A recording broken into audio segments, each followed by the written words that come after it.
Jadi anak juragan FTV yang tajir dari lahir, Nagita Slavina ternyata pernah dihukum Rita Amelia gegara lakukan hal mengejutkan ini sampai terpaksa tidur di teras rumah. Jauh sebelum menjelma jadi istri Sultan Andara, Nagita Slavina sudah banjir sorotan karena statusnya sebagai putri juragan TV Rita Amelia. Ya, seperti diketahui bahwa ibunda Nagita Slavina, Rita Amelia adalah juragan FTV sekaligus pemilik rumah produksi Frame Ridge.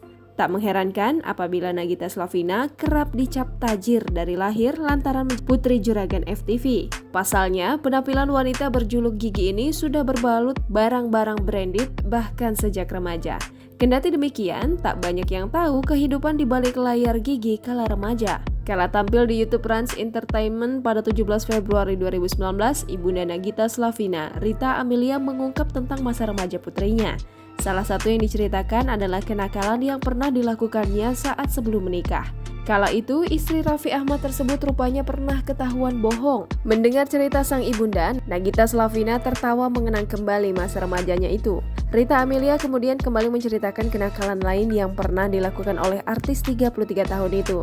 Nagita Slavina menjelaskan bahwa ayah ibunya memang sangat tegas dan disiplin dalam mendidik anak-anaknya, terutama mengenai pergaulan. Jangan lupa subscribe, share, komen, dan like ya!